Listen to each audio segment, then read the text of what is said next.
your hands together for Renee Yancy.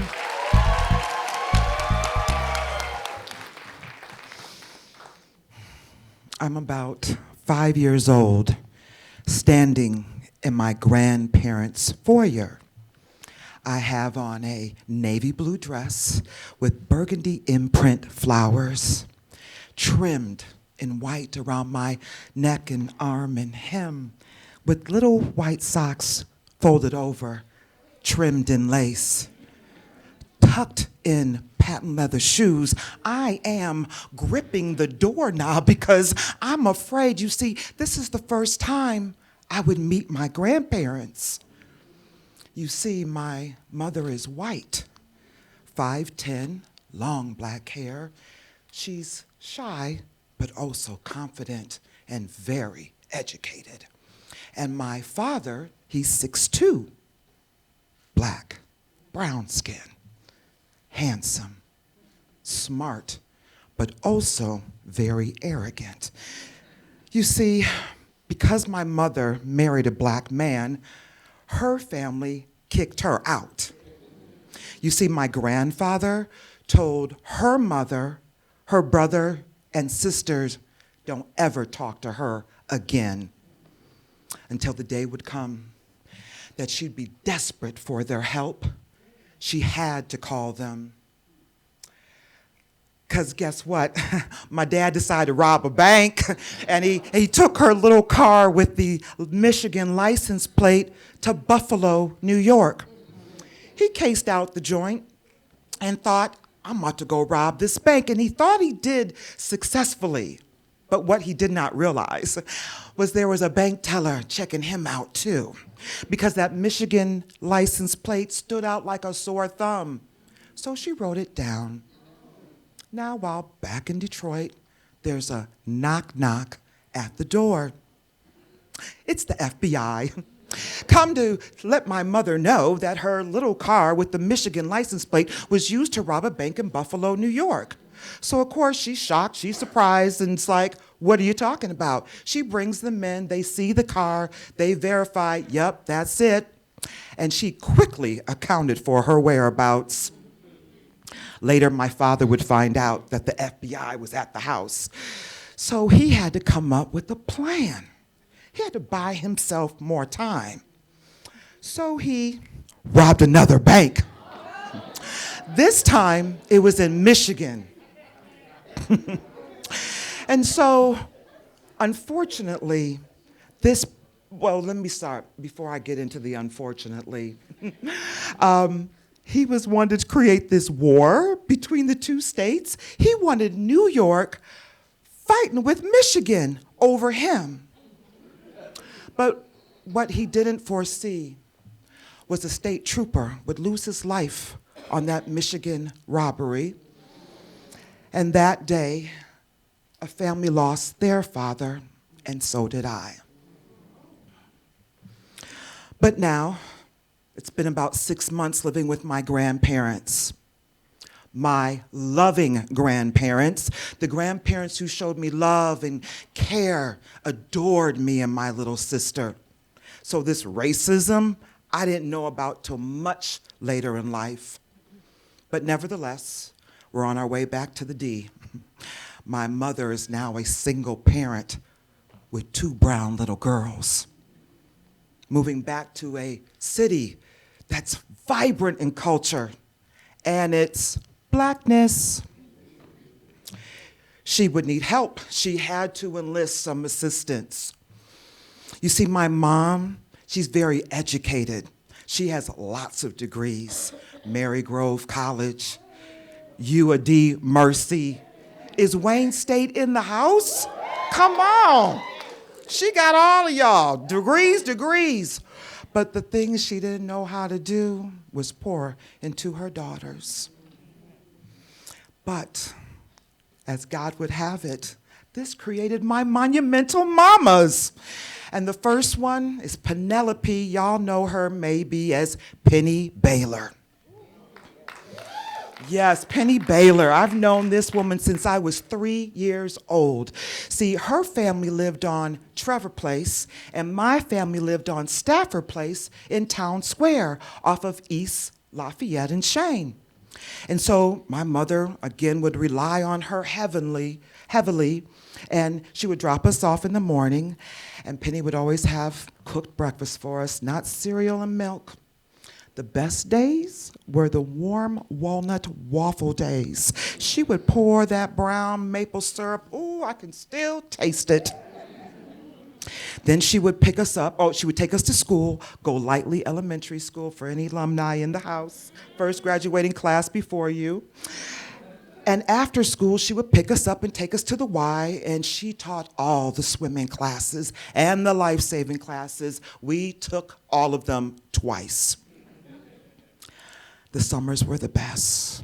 For those who are a little bit older, you might remember the Lafayette Park Art Fair. And so Penny would have us come over to her house, and she would have all the fixins to make candles. And so we would take the wicks and make them in all these different shapes, and we would dip them in all the waxes and all the different colors and make all these different shapes. So we would have something to sell. Those were such great, great summers. Thank you, Monumental Mama Penny Baylor, for sowing love into me, laughter into me, but most important, experience.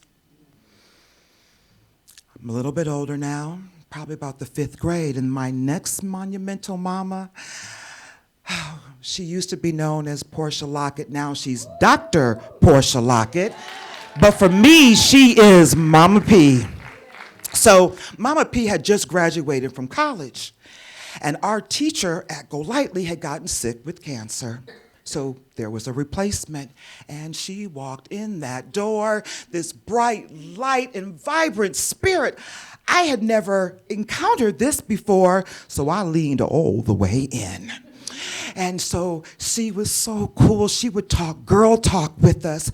She would take me and my best girlfriend, Nina Cortez, now Nina Sapp. She works over at the DIA. But back then, we would go up the stairs on this room off the swimming pool, but above the music room. And we would have, get ready, girl talk. I hadn't experienced girl talk before. We didn't have that in my house. She would ask us how we felt. She would ask us what we want. She would say, keep your legs closed because them little boys gonna try to get in them. But the summer would come and the year would be over. And I wouldn't see Mama P till many years later, but she's still that vibrant spirit that she was way back when. The next Monumental Mama would come in 8th grade. Elise Robinson. She was my English teacher in 8th grade, a very beautiful, light-skinned black woman, posed in graceful hair, always pulled back. See, she didn't have any children, and she knew I needed some parenting. So she would take me over to her condo over on East Jefferson, Shoreline East. And then we would sit in her condo and have conversations and talk. She'd take me shopping at Saks. Or one time, my first time getting my hair perm, you see these curls? They were bone straight. Couldn't do a lick without anything with it. My best memory was my 13th birthday party. She rented the penthouse. We had DJ, we had food, and all my Go Lightly friends came. Even the neighborhood folks crashed the party. It was the party of the year. But something else Elise Robinson would do, because she loved me. She wanted to pour into me. She would ask me the question that was a little disruptive, but she wanted me to be prepared for the future. She wanted me to be prepared for America. So she asked me, are you gonna be black or are you gonna be white? I gotta choose? Oh, Lord, okay. All right, so my mom's white and all, and at that time, everyone's white in my life, and they all love me, so I gotta choose? But in my little 8th grade mind, in my 12-year-old spirit, I said, well, that thing called slavery, yeah, the thing that the whites did to the blacks, I'm not down with that, so I'm gonna bet on black. And that day I became a person of color. That summer would come and we would part. I wish her well, and I still remember her greatly, that monumental mama, Elise Robinson. So after that, it's the teen years, high school. I'm at Dominican. I don't have any monumental mamas around pouring into me. And when you don't have someone telling you you're beautiful, you're smart, you got it going on, who's not pouring principles or morals or values into you, you tend to think negative. And that's what I did. And at that time, I was kind of done with life. This thing, it don't feel fun. No one's loving on me and pouring on me. So I decided I'm done. So I walked over to a little drugstore that used to be across this pathway across from Farmer Jack. Anyone remember Farmer Jack on Lafayette and Shane? Yes. And so there was a drugstore there. And so I went in and got the sleeping pills. And I went home and I popped them all out and I scooped them up and I stuffed them in my mouth and I drank that big glass of water because I was done. I was at peace. But wouldn't you know it, the next morning I woke up before the alarm clock. I said, excuse me, I had plans, but God said, I got plans for you too. The 20s would come, still no monumental mamas. I would meet my ex-husband at Hutzel Hospital on the midnight shift. I was a secretary on labor and delivery, and he was a resident. He was an OB doctor. And so we married, moved to Chicago, and at 23, we had our first child. And then another would follow. And then we adopted a little girl. But remember, no foundation, no principles, no morals, no values. You understand, that stuff just falls apart.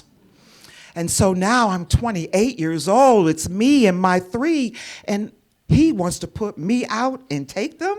Oh, Lord. God, hello, where are you? I need some help. So I was walking down 51st Street on the south side of Chicago, where I lived for 17 years. And I looked up at the sky and I said, God, I don't know anything.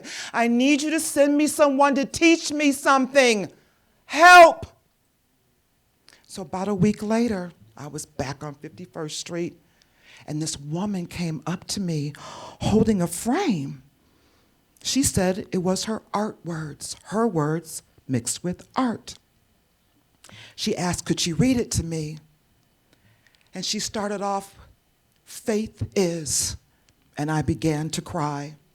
And by the time she got to the end, I was bawling. And I said, okay, God, this must be the one. Monumental Mama Sandy Cotton lived with me and my 3 for 10 years. And baby, when I tell you, she sharpened my iron. She poured wisdom, knowledge, understanding. She told me that principles don't change, but they change people. But 10 years later, the financial rug was ripped. That ex-husband used to pay $5,000 a month, was only paying $900. He stopped, and so I said, okay, it's time to get back to Michigan. So I took my 3 and my $900, and we lived in the basement of my sister's home with her husband, 3 kids, and 2 dogs. And those 3 months, I had to focus hard. I had to do something. So I got my insurance license. And I got this job, and I got this job, and then I got a permanent job at HAP, Health Alliance Plan, shout out. And then I got a promotion, and more expansion, and more accolade. I'm like, okay. And some other opportunities come along, but the next monumental mama, I didn't expect her at all. Reverend Dr. Adrian Booth Johnson, stand up. This monumental mama here, she has changed. There she is. There she is. This monumental mama, she didn't know. She didn't know. She didn't know. This woman, she has expanded me personally and professionally, locally, nationally, and internationally. This woman has me on the phone with CEOs in other countries, planning things to bring impact and change in ways I could not foresee, but God knew. God had a plan. And so, as I reflected on my story and I think about the journey it took me to get here, I had to learn the power of forgiveness. Because all those trial and errors and the cocktails and sometimes the bottles of wine, they weren't getting it. And so the superpower of forgiveness helped me to love my mother where she is and who she is. Educated, well-read, traveled, but also bruised, broken, and embarrassed. They say hurt people, and let me tell you, it's true. You see, I don't get hurt anymore when I call her and the conversation only lasts for a few minutes. Or when I wanted to visit her for her birthday, and she made up every excuse while I shouldn't. Even like opportunities like this, I get crickets. But it's okay. Because, see, I used to not be a monumental mama, too, back when my 3 were little. They had a wonderful life. Their trips every 6 months, country club, clothes, didn't miss a meal. But I wasn't sowing into them. But I'm so happy to say to you today that I can now stand before you and say that I'm a monumental mama too. Thank you.